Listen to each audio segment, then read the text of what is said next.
So let's start by sharing the screen. We will talk about the development of receptive skills.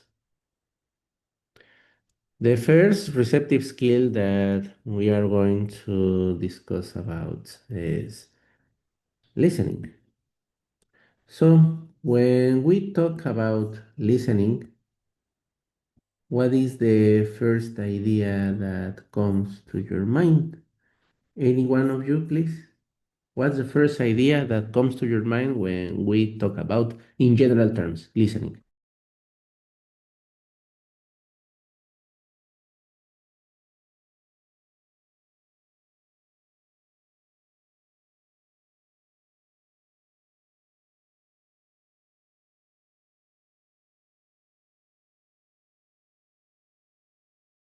Any idea? When we talk about listening, what ideas come to your mind?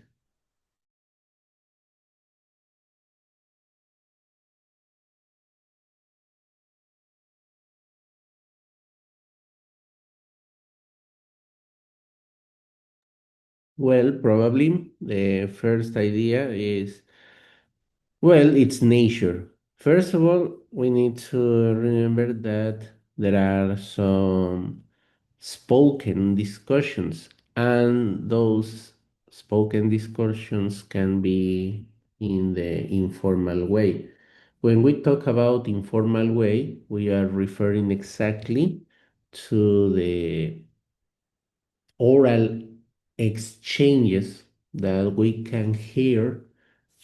For instance, a couple of pairs are discussing about the trendiest, I don't know, probably the trendiest fashion, or about they are discussing about some politics issues.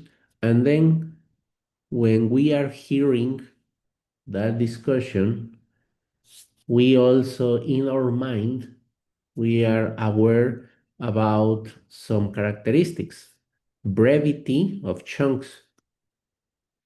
When we hear the discussion, we will notice that they are not long sentences. That's why in a conversation, for example, people take turns to speak, usually in short terms of a few seconds. So when they are talking, they don't last hours. Their turn lasts some seconds or probably up to 1 minute and some seconds. Also, there are aspects related with pronunciation. Pronunciation of words is often slurred and noticeably different from the phonological representation given in a dictionary. Why? You know, every human being has its own form of the capital nose and the organ speech. So that's why, although we as teachers try to emphasize like a standard way of pronunciation, in real informal discourse, we are going to notice there are different forms of how speakers pronounce words. Then, obviously, when we are in an informal spoken discourse, the vocabulary is colloquial. And related to that characteristic, grammar tends to be somewhat ungrammatical. Utterances do not usually divide neatly into sentences. Sometimes it's like a string of words and they are just follow in a sequential manner, but sometimes because the idea is to transmit the message, speakers commonly do not pay attention to all those grammatical neatness in the production. So that's why we as listeners, we are going to hear some grammatical mistakes, if we can say that.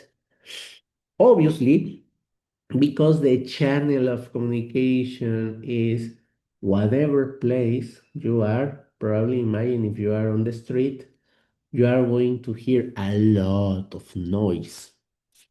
So, beds of discourse that are unintelligible to the hearer, and therefore, as far as he or she is concerned, are meaningless noise. Why? Because when we are speaking, for instance, outside on the street, there are a lot of noises that make impossible for the hearer to distinguish exactly some words or some phrases.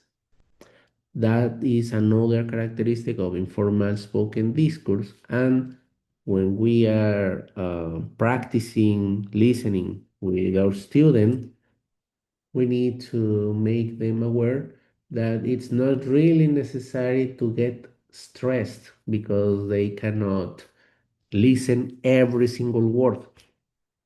Later, we will discuss a little bit about strategies. So that's why we need to make students aware they need to use some listening strategies. Another aspect of informal spoken discourse is redundancy. So redundancy it's present in informal speaking. The speaker normally says a good deal more than is strictly necessary for conveying the message. What does that mean? Well, in this case, redundancy it's like the if I say the speaking strategy that the speaker makes use so the interlocutor is able to understand him or her. And that's why sometimes when we are listening to a spoken discourse, an informal spoken discourse, we will notice that some expressions, some ideas are repeated, probably using synonyms or sometimes only using the same discourse, but in another, how can I say, in another way, but the content is exactly the same.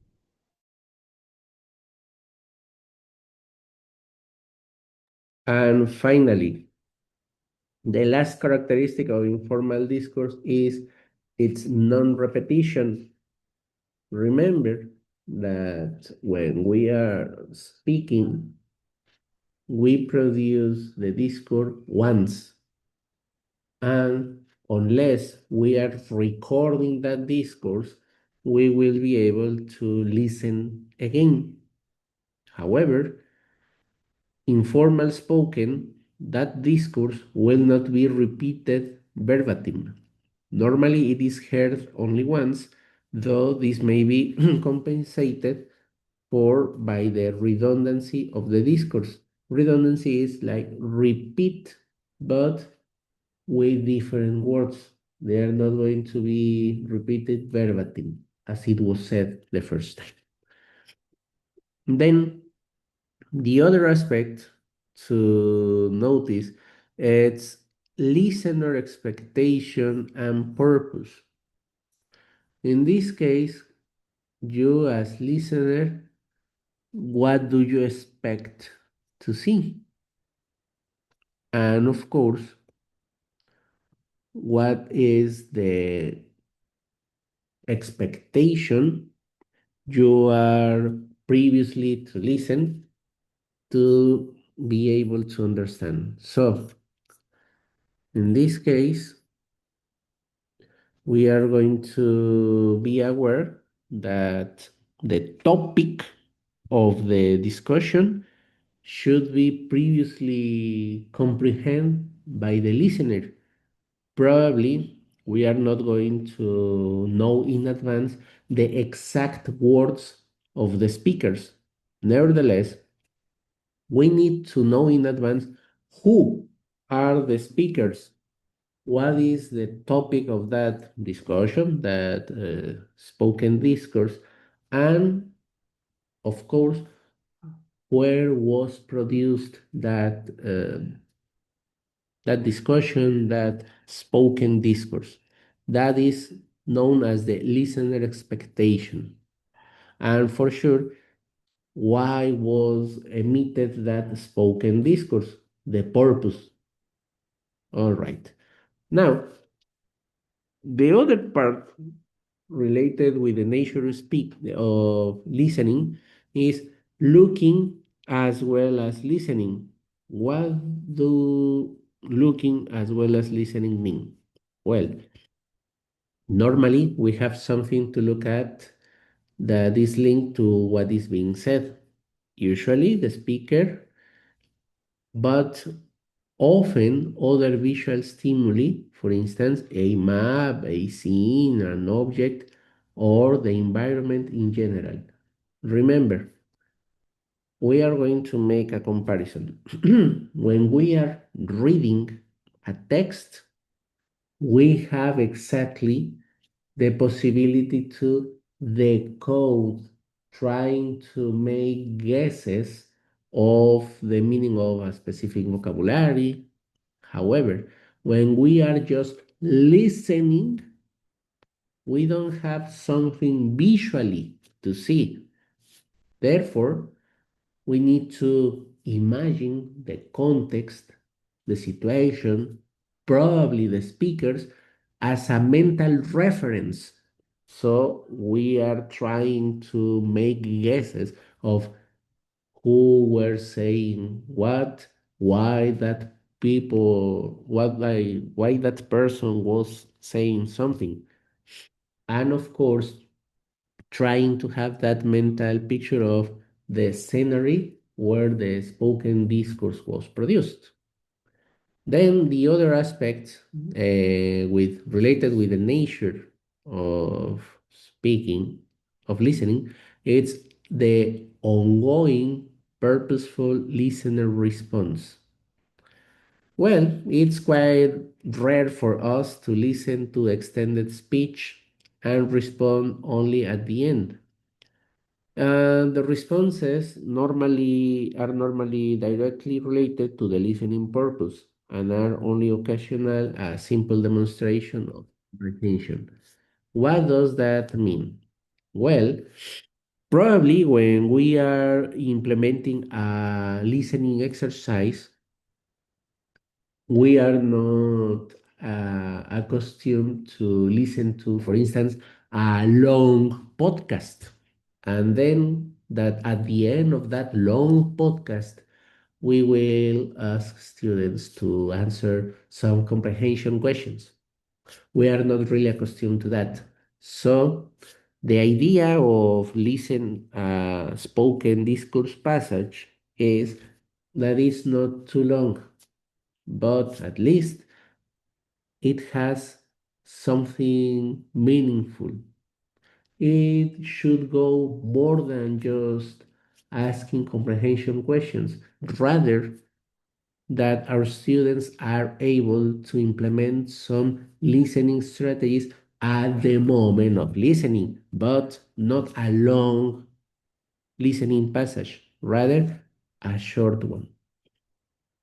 Then, the other aspect present in listening is the speaker's attention.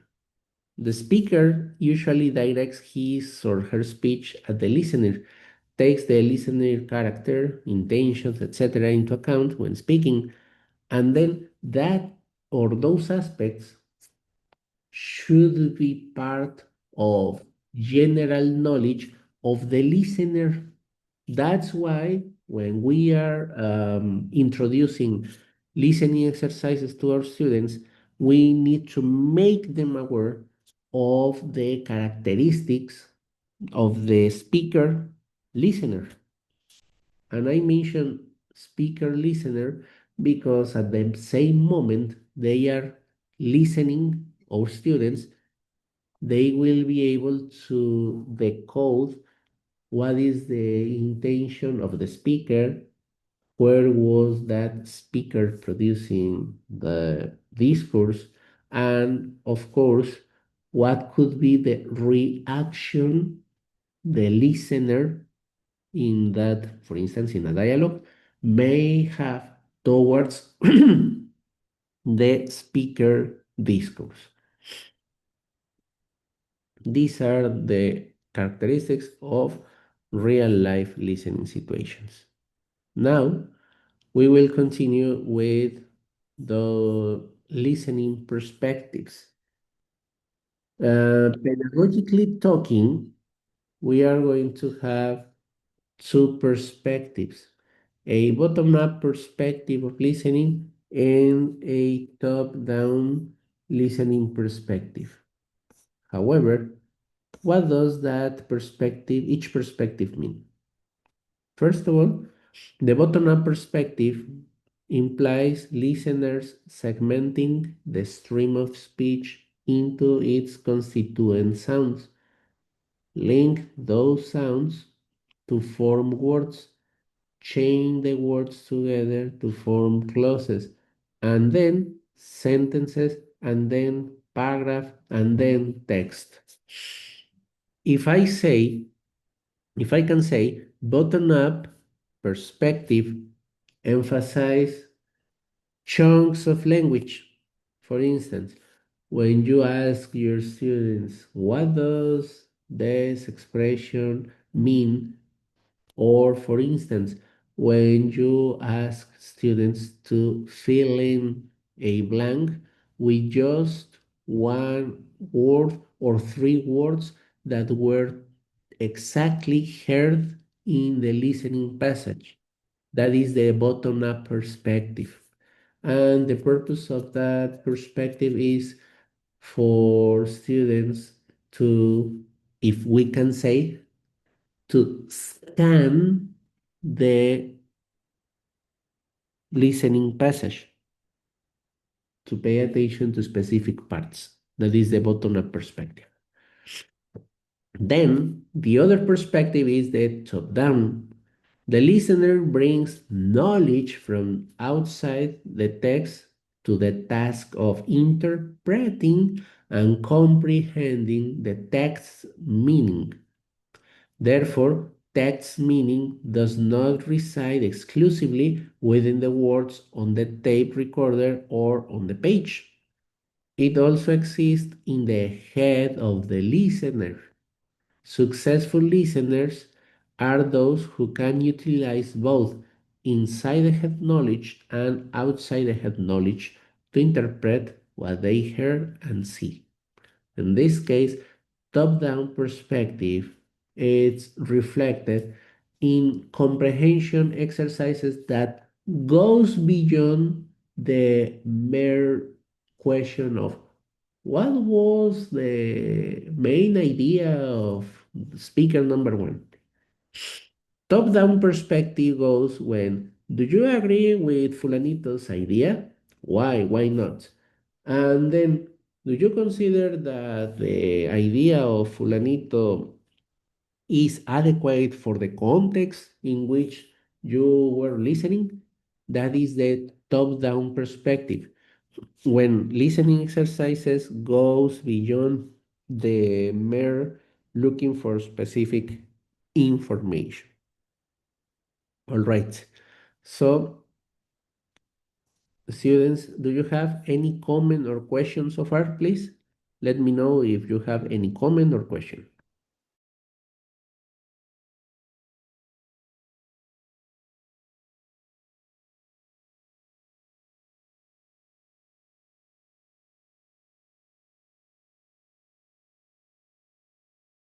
All right.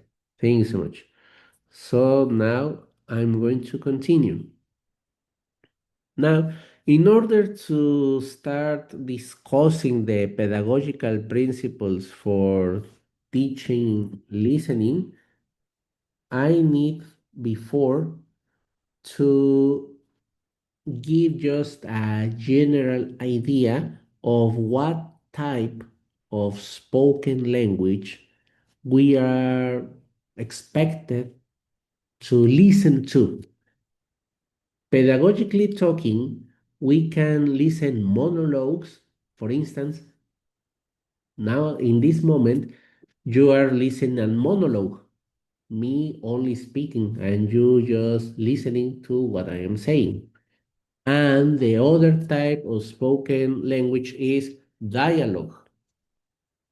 Now, remember the dialogue is when you are listening more than one person talking, two or three. Then monologues. Monologues when one speaker uses spoken language for any length of time. For instance, in a speech, political speech, in a lecture, something that I'm doing in this moment, or in a news broadcast, or also when you listen to only one person in a podcast. Then a monologue can be subdivided into two types. A planned monologue, for instance, the speech that I'm doing in this moment usually manifest little redundancy. And then unplanned monologues, impromptu lectures, and long stories in conversation. For instance, when you are listening to a person who is giving a narrative account of his past vacation, of his last vacation, this is an unplanned monologue, probably because that person is retrieving their past memories. Now, the dialogues can be also divided into two types. Interpersonal dialogues, those exchanges that promote social relationships, and the other that are transactional. Transactional dialogues, those for which the purpose is to convey propositional or factual information. Transactional dialogues can be listened when you are reproducing a listening passage where students need to look for specific information, for instance, when they are at a travel agency or when they need to pay attention for timetable for the next flight, for instance.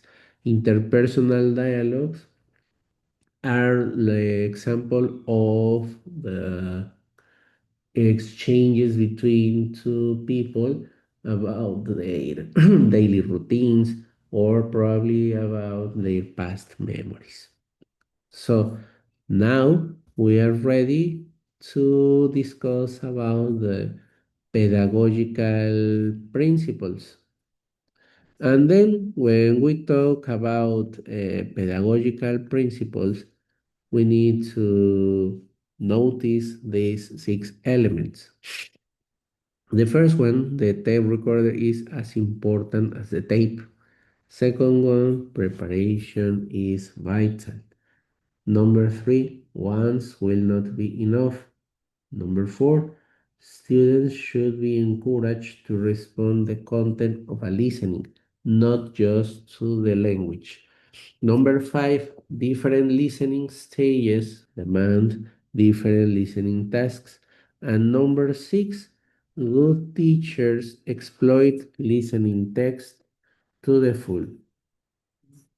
Now, we are going to start discussing each of these pedagogical principles. So, the first one is pretty obvious. We cannot have a good listening mm, passage unless we also use a good tape recorder, a good tape recorder. So that implies that we need to make sure that our digital equipment really operates well enough. The second principle, preparation is vital. Teachers and students, before going to listen to a listening passage, they need to be prepared for listening. In this case, you as a teacher, first of all, need to listen the passage, then make sure that you understand, be prepared for students' unexpected questions about a vocabulary that they don't know. And also, you need to prepare students to listen to different accents. Also, make them aware, for instance, if the listening passage has some noise, that the noise will interfere the listening. So students don't get confused with the listening task, and as well that they are going to be hearing something that may be unexpected unless you tell them in advance. Principle number three, once. Once will not be enough. That means that there is almost no occasion when the teacher will play a tape only once. Students will want to hear it again and again to pick up the things they missed the first time. Therefore, the first listening is often used just to give students an idea of what the listening material sounds like so that the subsequent listening is easier for them. Commonly speaking, the first listening is just to get familiar with content and topic. Then, if you have an intensive listening activity, for instance, in which students need to fill in the blanks with just one specific word, the second listening is for them to start filling those blanks. And then the third time you reproduce the listening passage is for students to make sure that the answers are okay. That's why listening is not only reproduced once. Principle 4, students should be encouraged to respond to the content of a listening, not just to the language. In this case, the most important part of listening practice is to draw out the meaning, what is intended, what impression it makes on students. Questions similar to "Do you agree? What do you think about?" are really necessary. So, in this case, listening is not only going to be focused on discrete language items, rather, it also needs to take into consideration students' likes or dislikes about the topic. Also, the reactions towards how they think the topic was developed by the speakers, and as well, like going beyond. In this case, you can also ask students to probably recreate that listening passage. Principle 5, different listening stages demand different listening tasks. For a first listening, the task needs to be straightforward and general. In this case, just try to imagine what is the situation of this listening passage, who are the people they are talking to. Just try to guess what is the relationship between them, and as well, probably try to guess where was the spoken discourse produced. These are general listening tasks. They, in that way, students' general understanding and response can be successful. And then the stress association with listening can be neutralized. Remember, sometimes students feel or express some feelings of stress when they are exposed to a listening passage. And most of the common answers are because they only hear people talking in a fast way, because they cannot be able to understand every single word, and also because some students think that they are listening something that is not really comprehensible for them. That is more or less the kind of sources of stress when students are exposed to a listening passage.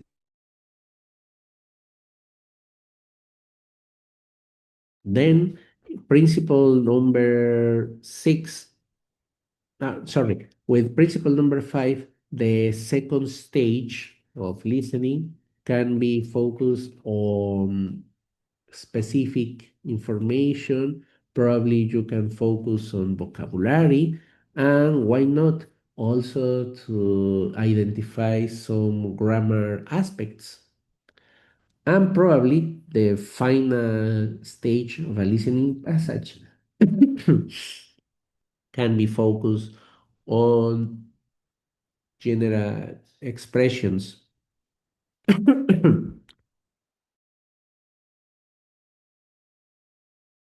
General expressions, sorry, general understanding of the reading passage. Something similar to, do you agree with the speaker's ideas? What would you do in the speaker's place? So the listening passage, the third stage or the last stage of the listening passage, can be derived to a speaking activity in which students need to express their thoughts about the topic, the attitude of the listeners, and probably like expressing if they feel confident enough with how they listen, how they apply listening strategies. That could be the last stage of a listening passage. And finally, principle number six, good teachers exploit listening text to the full. After an initial play of a tape, the teacher can play it again for various kind of study. For instance, emphasize specific pronunciation of words, probably to emphasize intonation, some aspects of pitch, rhythm. Those aspects are more related with pronunciation. So this is one way of how you can exploit a listening passage. Then another way you can exploit a listening passage is like paying attention to some variations on the speech of the listeners. This means that some listeners can be heard as fluent, and others can be heard as not fluent enough. And another aspect that you can exploit a listening passage is, for instance, like trying to draw some pictures according to the scenes, if we can say the scenes that are imagined by your students, so they can develop like a comic strip or something like that based on the listening passage. Probably you can also exploit that listening passage.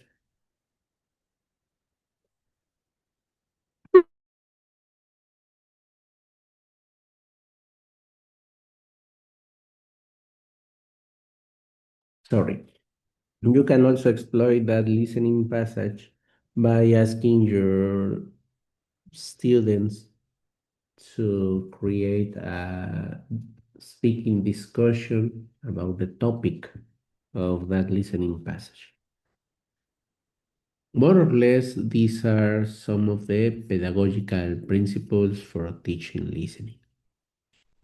So far, any comment or question, something that have called your attention, please?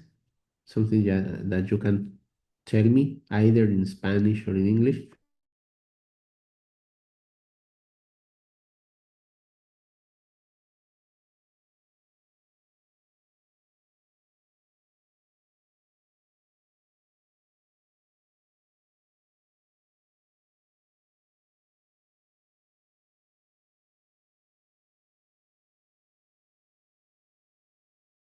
All right. So, if not, I will continue now discussing about the principles for designing listening activities.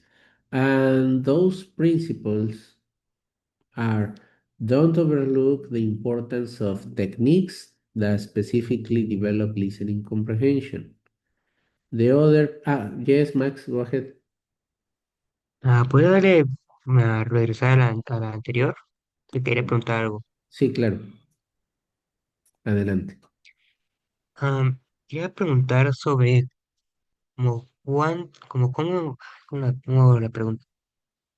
Cuando vemos un tema, como por cuánto tiempo deberíamos verlo, o pues por actividad, o cuántas actividades debemos hacer un tema en específico para pasar a otro. Bien, es una pregunta interesante, sobre todo porque como profesores, recuerden que no es nada más nosotros ser los meros técnicos, operadores de un programa de curso. En realidad también nosotros tenemos la habilidad para crear en su momento contenido. Para este sentido, primero nosotros debemos de considerar cuál va a ser el objetivo de nuestra unidad temática. Un ejemplo, voy a decir que dentro de la unidad temática es que los estudiantes sean capaces de expresar habilidad e inhabilidad, así como identificar en textos orales y escritos lo que otras personas pueden y no pueden realizar.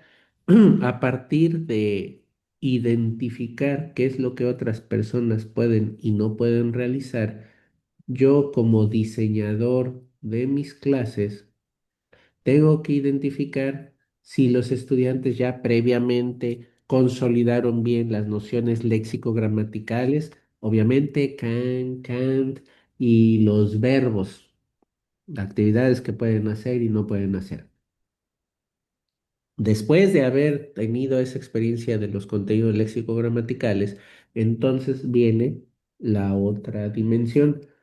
Voy a empezar a hacer que mis estudiantes participen en actividades de listening o de reading, actividades de listening o de speaking. Y el dilema sería, ¿con cuál inicio? Dependiendo cuál va a ser mi objetivo para que los estudiantes produzcan a partir de la información que reciben.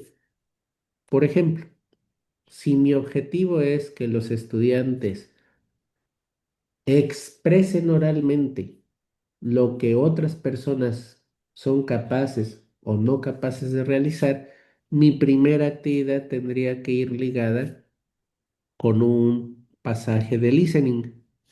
Y en ese pasaje de listening tengo nuevamente, de acuerdo a lo que hemos estado explicando, en primera instancia que los estudiantes sean capaces de identificar cuáles son las habilidades de las que se están hablando.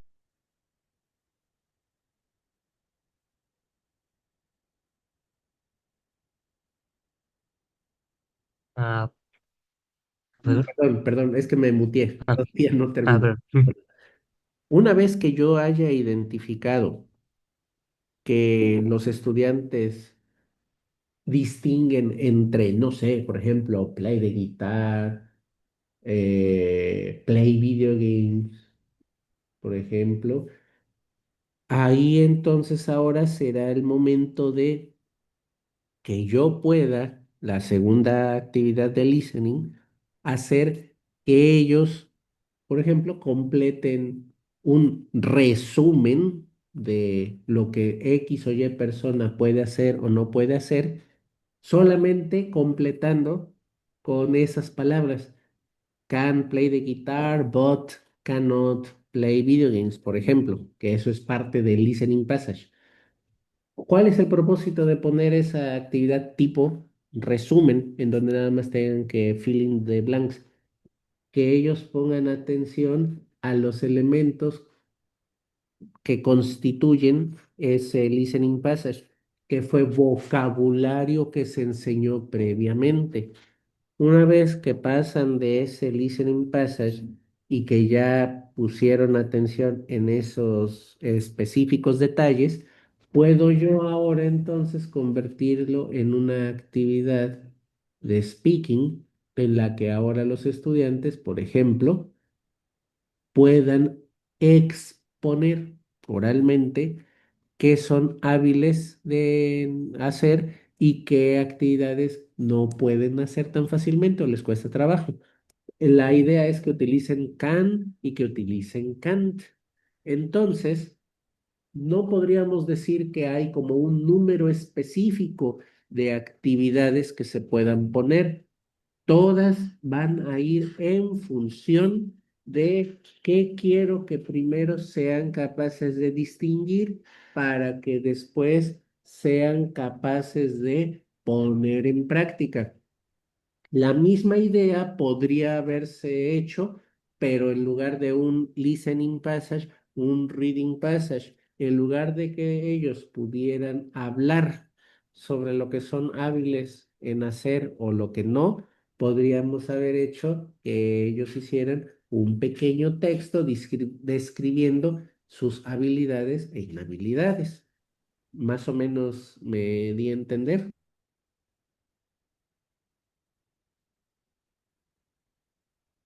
Pues sí, creo que sí entendí lo que frente a lo que es mi pregunta, pero igual pues muchas gracias. Sí, Max, claro, para servirle. ¿Alguien más? Sí, Fanny, adelante.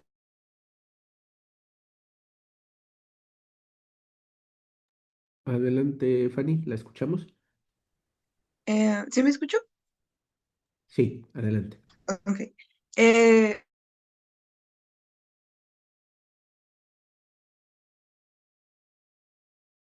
Creo que ya no la escucho. A ver, otra vez, de favor.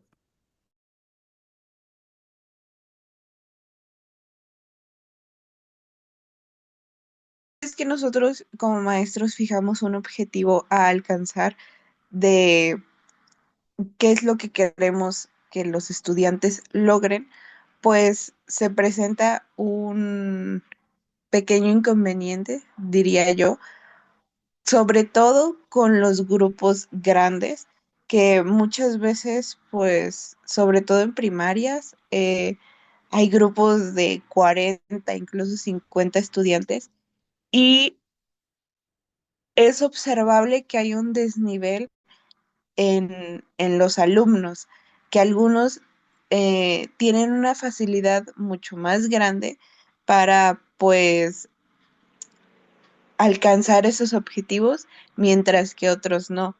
Entonces, em, por lo que yo tengo entendido, el objetivo, pues lo ideal, lo utópico, sería que todos los alumnos lograran y llegaran a, pues, desarrollar cierta habilidad.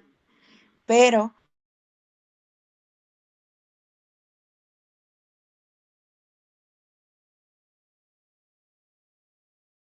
¿Se dejó de escuchar después del pero, Fanny?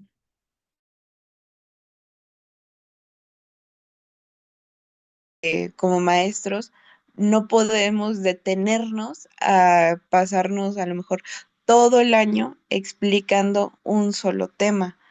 Entonces, por lo que yo tengo entendido, em, también tenemos nosotros que tener como este discernimiento de saber am, hasta cuándo pues parar una explicación cuando ya la mayoría logró ese objetivo. ¿O me estoy equivocando? No, no, no, para nada.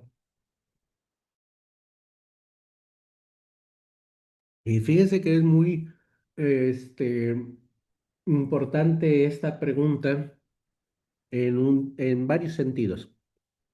Primero, en un sentido ético, como la misión del profe, e incluso hasta idóneo de que todos y cada uno de sus estudiantes logren los objetivos de aprendizaje.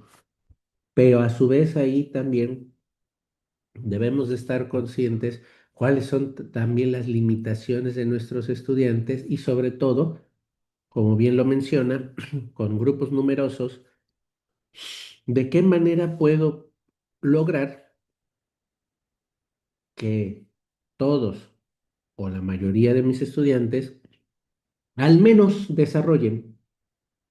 No puedo medir numéricamente tan fácil si son hábiles o no del todo para distinguir una información específica de otra. Digo, no es tan fácil numéricamente medirlo, al menos que yo implemente, no sé, alguna rúbrica, alguna lista de cotejo y le agregue algún número.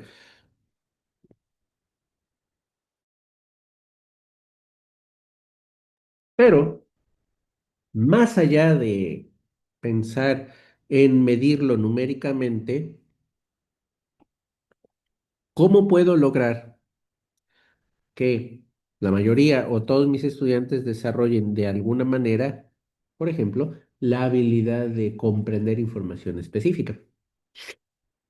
Para eso tenemos que ir logrando secuencia por secuencia, es decir, en una clase o tres, que todos mis estudiantes, imagínense en un grupo de 35 chiquillos de primaria,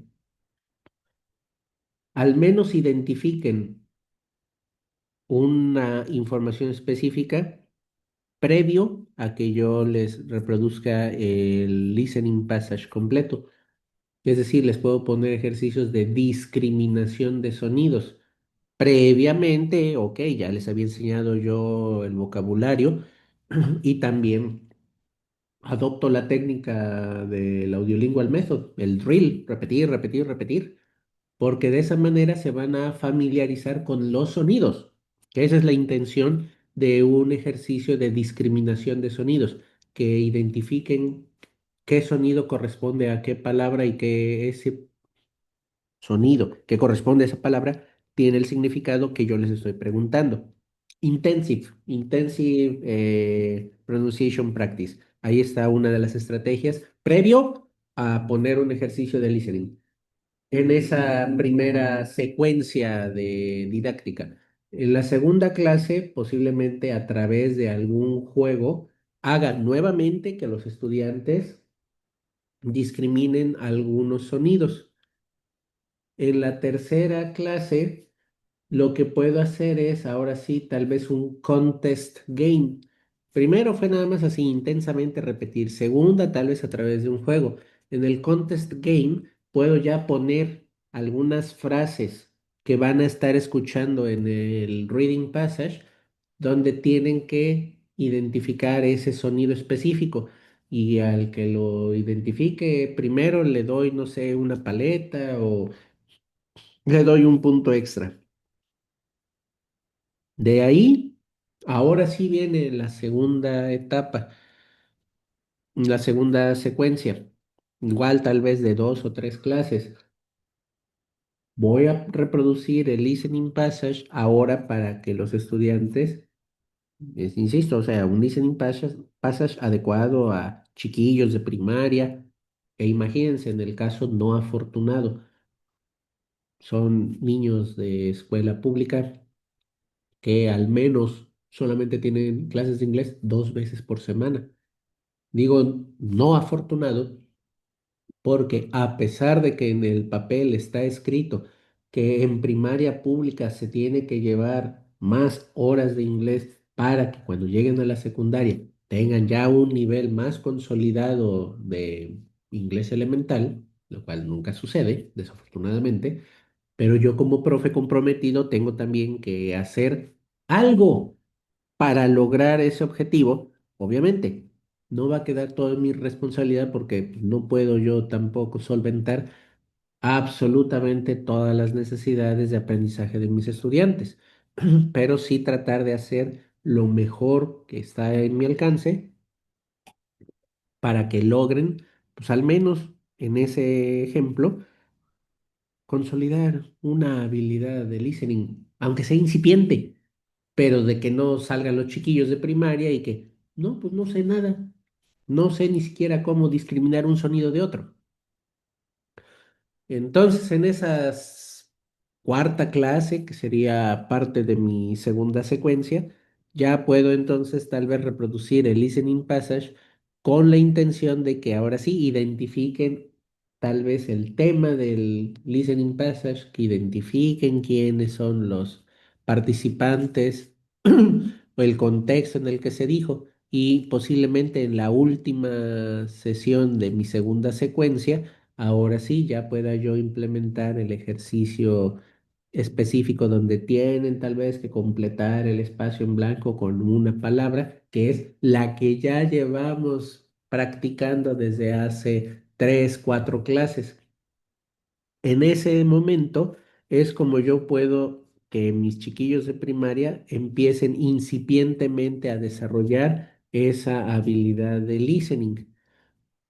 Ahora, otro comentario para responder esa pregunta que escapa un poco más allá de la parte de listening.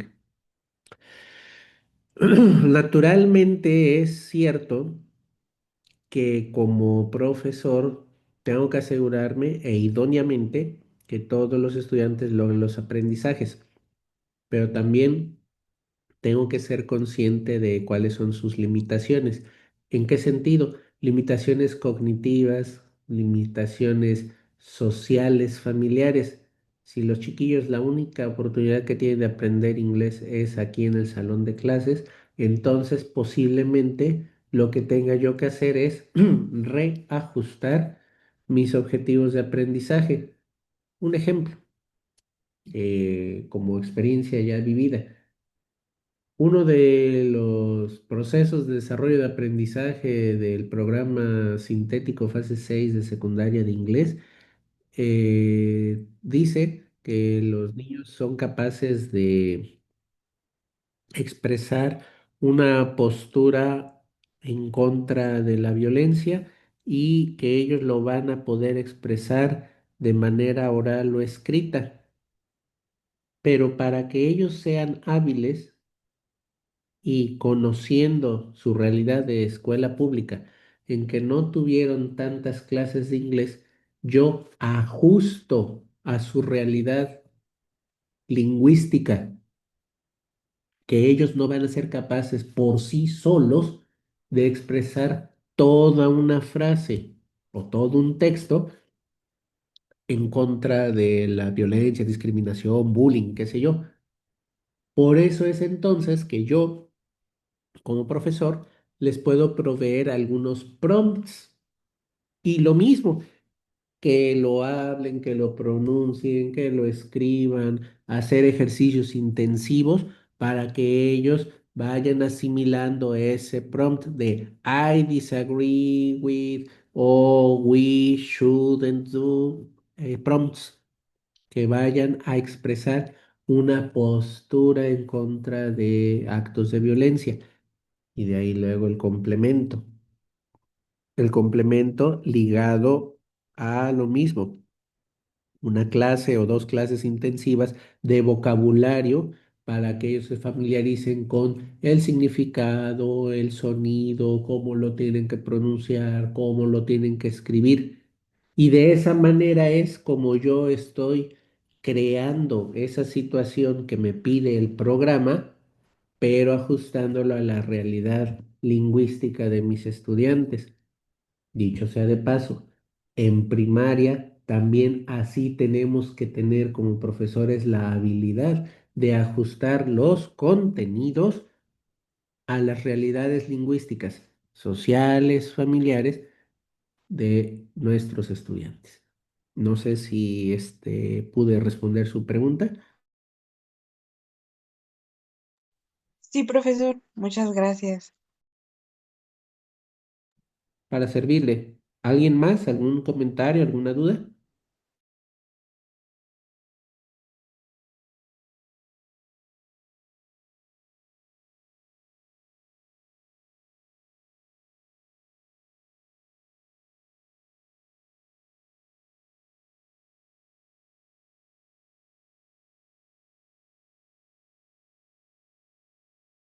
Well, if not, I will continue.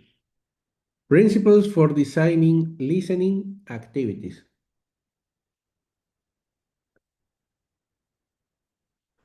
As far as I remember, these are 6 principles.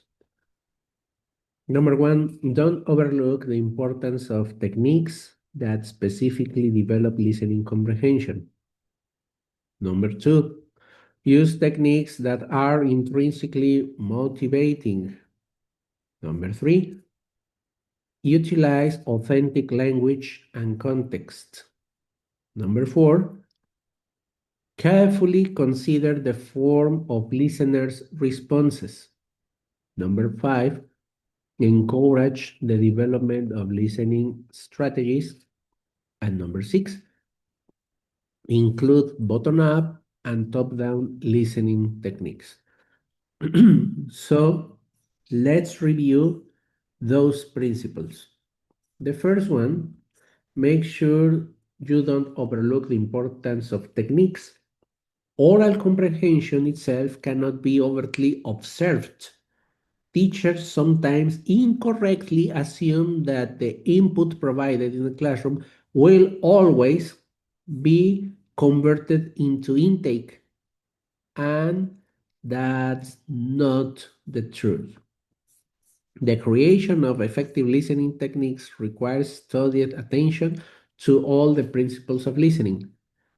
In other words, you cannot assume that just because you provide your students with vocabulary, with intensive practice, they automatically will be able to answer your handout of listening comprehension. Not at all. You need to guide your students step by step to identify the information, transfer that information, process that information, and then your students will be able to answer your handout with fill in the blanks. So you need to guide your students in developing those listening strategies. Don't assume that just because you provided with enough vocabulary, they will be able to answer your activity. Number two, use techniques that are intrinsically motivating. Appeal to listeners' personal interests and goals. Uh, Sometimes it's not really possible to appeal to personal interest of listeners, in this case of your students. Why? Because you need to cover a specific topic and because you have a specific listening passage provided by the textbook, for instance. That's the reality. Nevertheless, before you implement your listening activity, you need to make students schemata activated. And what is schemata? This term refers to students' background knowledge on the topic of the listening passage. Activating schemata can be done by posing simple questions, by giving a short but concise explanation of the topic, or just by asking students to deduce the topic. But you need to make sure that background information about the topic of the listening passage, known as schemata, is activated. And of course, you need to take into consideration your students' fear of listening something, but as well their previous experience when you have intensive pronunciation exercises before you go with the listening passage, for instance. Number three, utilize authentic language and context. As far as it's possible, authentic language and real world tasks enable students to see the relevance of classroom activity. For sure, sometimes you can ask your students to, I don't know, probably to record an example, an excerpt of a TV series, or probably a forum discussion of a video game, just as an element for them to raise their attention or their likeness to be attentive to the listening. In this case, the purpose is just for them to, how can I say, to motivate, to say, well, first, if you develop your listening skill with the activities we are doing here in the classroom, then in the other session, we will have the chance to practice and trying to understand the excerpt you recorded. And this is another way of using authentic language for enhancing your students' listening skills.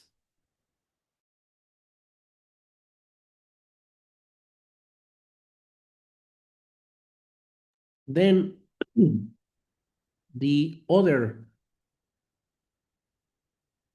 utilize authentic language and content. Sorry. Number four, carefully consider the form of listener responses. We can only infer that certain things have been comprehended throughout students' overt verbal or nonverbal responses to speech. So, in this case, there are 9 different ways that we can check if our students have comprehend the listening passage. First of all, doing the listener response physically to a command, probably when you have a listening exercise, you may ask your students to raise their hand, for instance, if they agree with answer number one or with answer number two.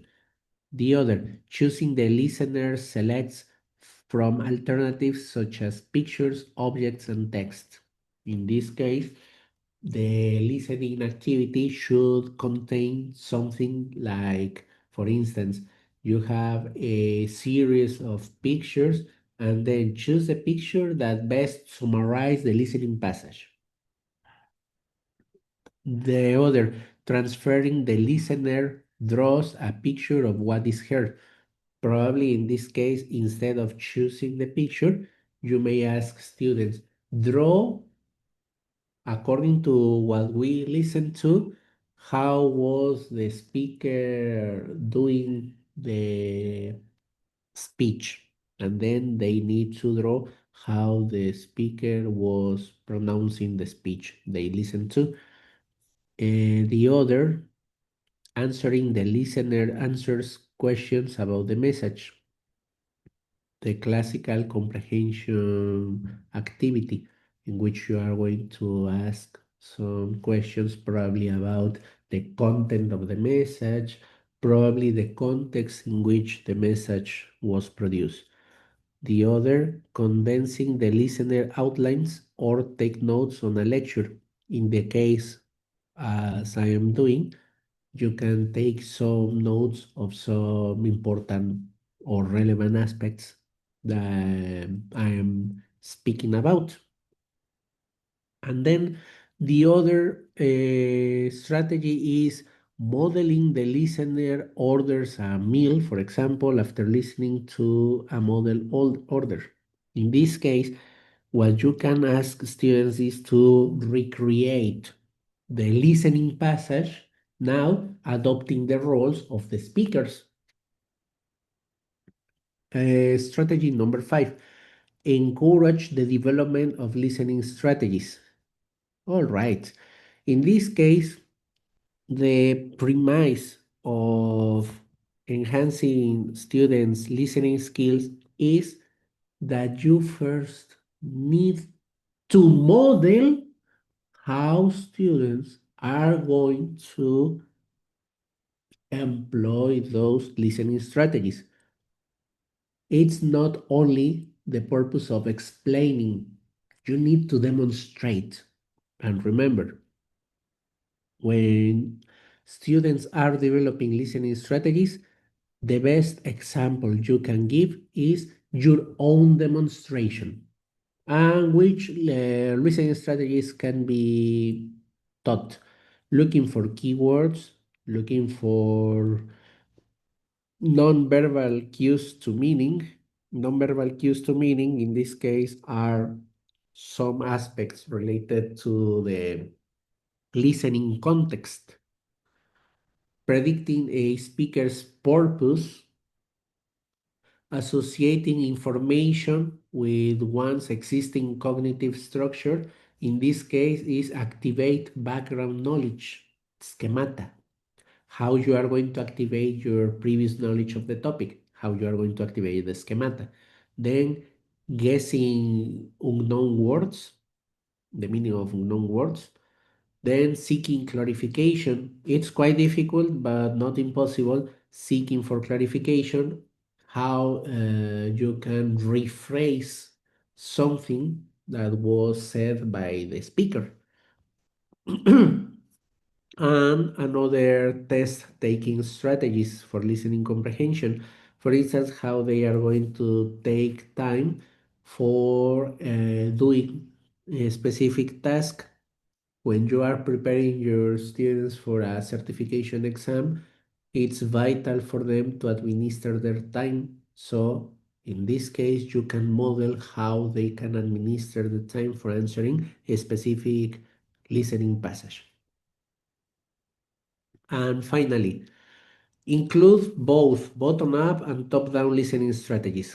Remember that bottom-up techniques focus on sounds, words, intonation, grammatical structures, and top-down techniques are more concerned with activation of previous knowledge of the topic, with deriving meaning, global understanding, and the interpretation of the text. So both strategies should be included. All right. So far, do you have any comment or any question about these techniques, please? Let me know.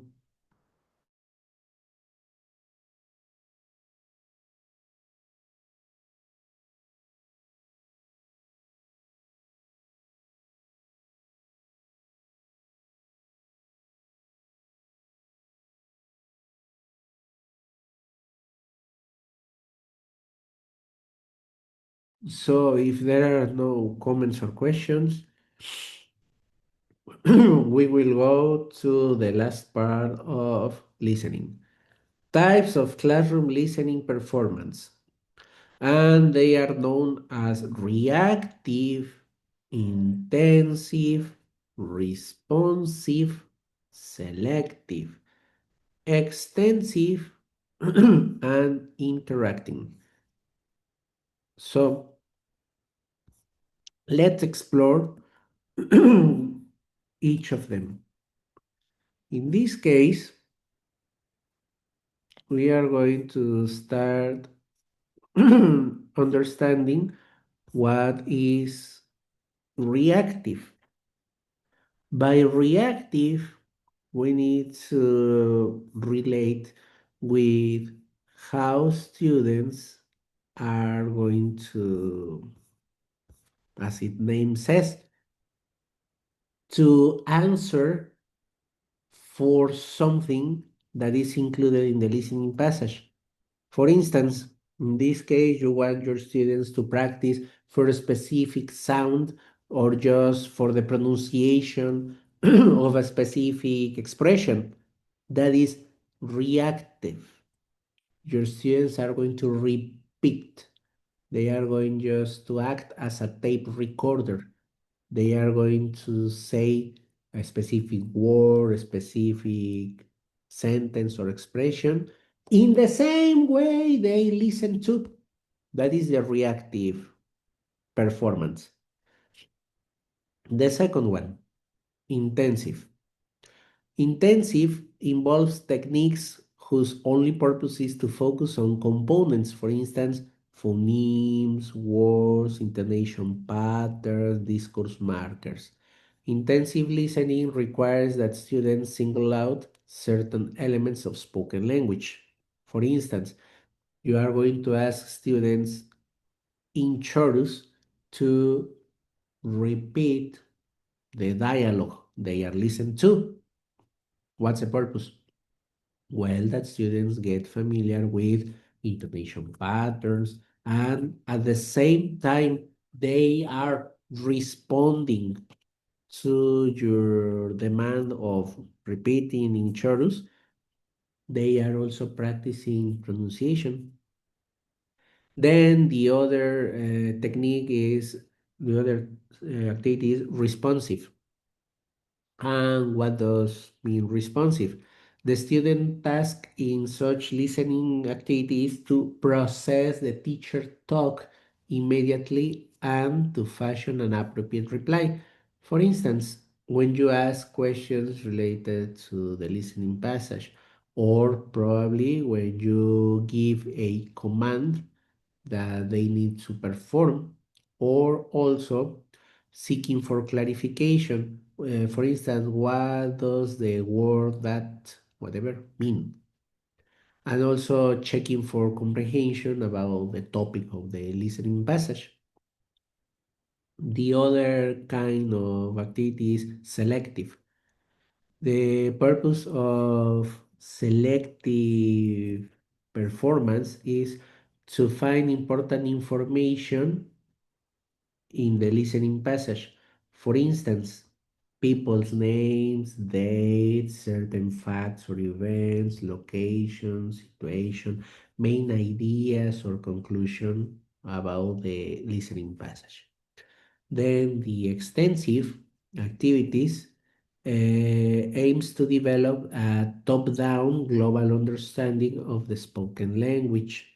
In this case, they can range from listening to lengthy lectures to listening to a conversation, and then from that conversation your students listen to, they can give a response, probably if they agree, disagree with the ideas they listen to. And finally, the interactive, this listening performance requires learners to actively participate in discussions, debates, conversations that are a final product after they have listened to the listening passage. Any comment or question so far?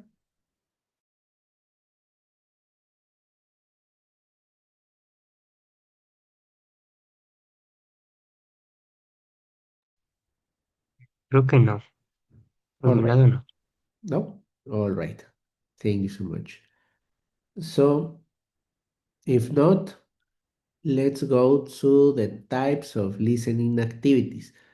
Those listening activities can be classified into no overt response, short responses, longer responses, extended responses. So let's try to define this type of listening activities. The first one, no overt response.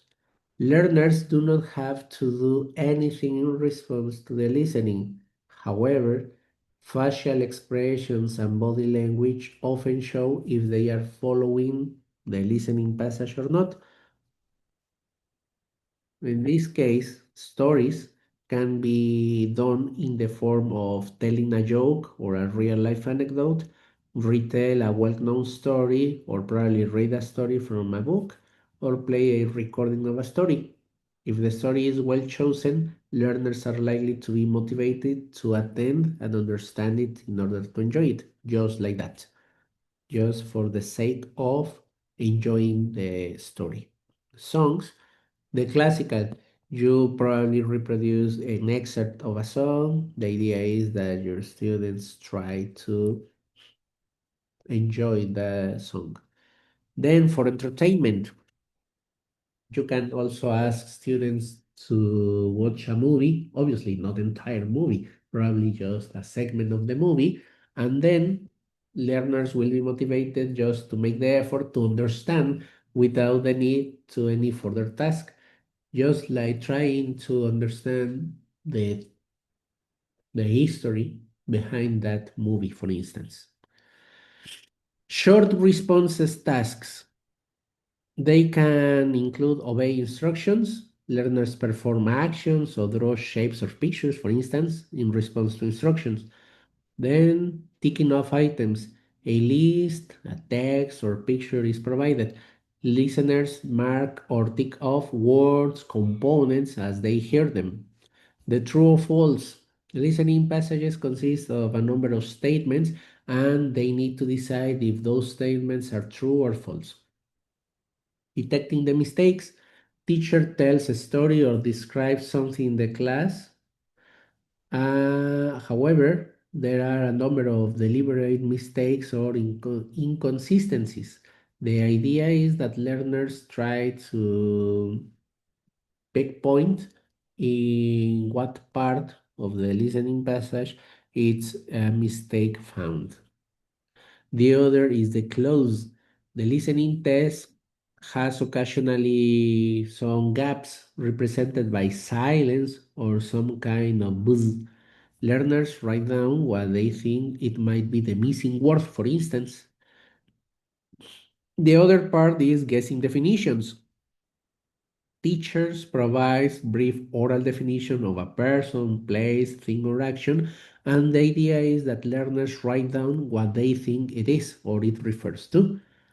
And the classical schema scanning, not too long listening text is given, improvised or recorded.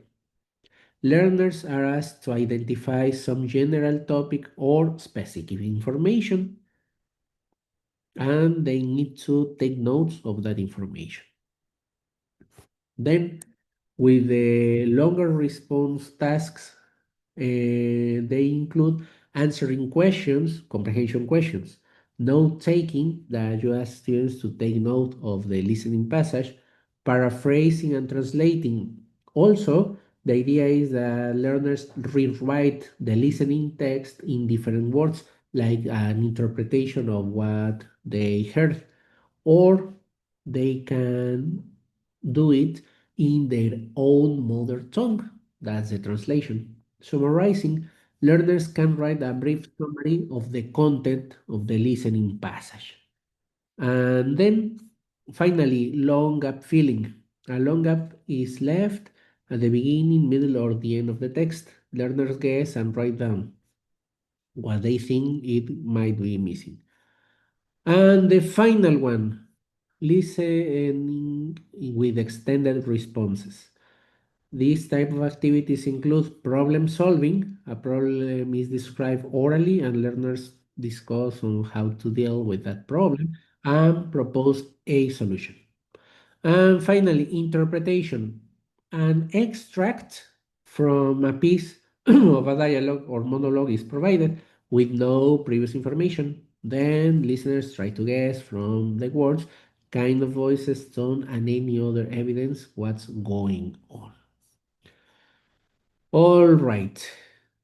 So that is the end of the nature of listening and about the how to teach listening.